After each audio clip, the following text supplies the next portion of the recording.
House to Home, brought to you by Remax Diamond Realty. All right, hop in and welcome back to what is already becoming one of our most popular segments here on Fiesta Friday, House to Home. And one of the reasons why is we have the lovely and brilliant of all things realty, Liz Duenas. Liz, welcome back.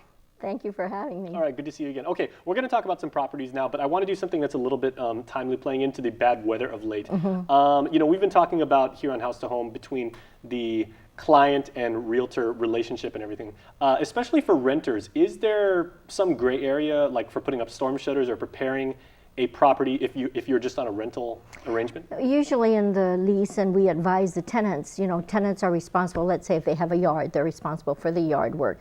If a typhoon comes through the island, tenants are responsible for putting up the shutters. So if it's accordion, that's pretty simple. You kind of just move it along and lock the latch and secure the place. If it's the panel shutters, they usually have that stored somewhere, and it's just a matter of sliding. There's usually a groove on top and on the bottom, and you slide the panels in, and then there's little latch keys to hold it in place.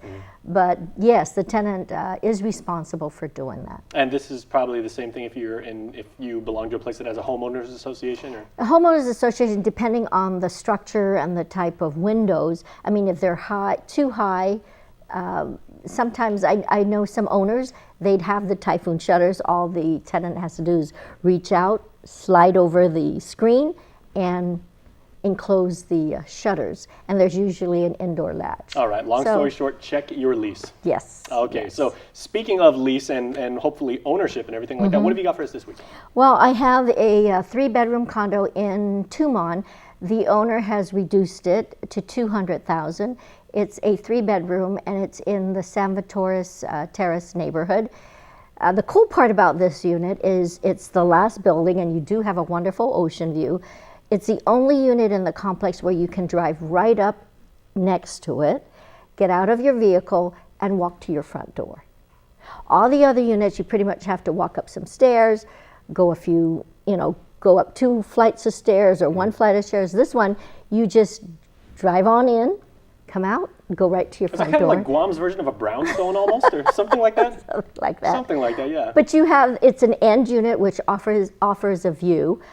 It was originally a 3-bedroom unit. They renovated and converted it into a 2, so it's pretty spacious. You've got a very nice jacuzzi tub, a renovated kitchen, and it has all the appliances. It even has furniture. So all you have to do is close escrow, move on in. And pre-furnished for $200K. Yes. All right, jump on that deal, everybody. Okay, so everybody's writing this down. Everyone's got, like their phones at the ready. What are the other properties you have? Because I'm sure that one's going to go like hotcakes.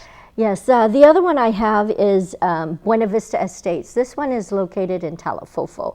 So off of Route 4, you'd take Route 17, and then take that route heading towards the Talafofo village. Rancho Camacho is on your left side. It's a subdivision that is pretty much growing. It's adjacent to a golf course. And the neighborhood, they starter homes. They're like 3-bedroom homes in that neighborhood. These lots are 900 something square meters, starting about 47,000, which is very reasonable. So there's a number of lots available in that neighborhood. And again, it's Rancho Camacho. And once again, I mean, that part of the island being like right on Cross Island Road, you're a good 15, maybe 20 minutes. It's a very, very short drive to downtown Agana if you are going towards the naval base and everything like that. It's about the same distance from there. And you're right next, if you're a golfer, you're right next door to the golf course. And you get probably the best breeze on island when you wake up and go to sleep too. That's right. It's absolutely an amazing place to live. That's right. So again, in order to purchase a piece of land, you would, of course, the bank would offer an 80% loan and 20% down. If the individual's looking at building, I would recommend that they see a contractor, get a set of house plans, and identify the piece of property, and then go to the bank, and they could do a construction loan to build a home. So this neighborhood, I think, is perfect for starter homes, a new couple, maybe one child. They can build a 3-bedroom, or they could even build a 4-bedroom home here. Excellent. The perfect American dream right there. All right, we have time for one more, so I know you've got another wonderful property. Well, the other one is Buena Vista Estates, and this is located right off of Cross Island Road. Beautiful neighborhood, paved roads, water, power is actually brought up to each of the lots.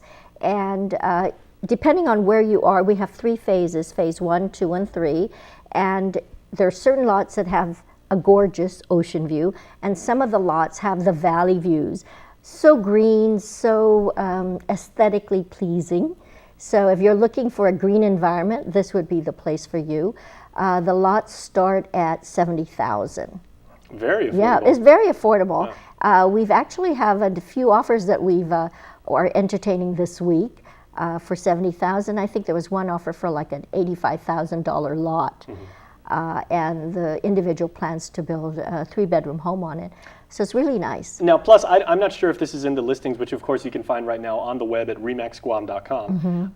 But that part of the island, you're basically walking distance from Talafofo Village, which, if you're new to the island, has incredible fiestas every single year. Yes, And, the people down in that part of the island, the nicest people you'll find on God's green earth. They're so embracing and warm. They'll say, hey, come on by, have some food and everything like that. So it's a great place to live. I think that our culture has pretty much been retained in the southern part of the island. They've pretty much kept the traditional fiestas. No doubt. And the traffic is backed up, so you got to go early.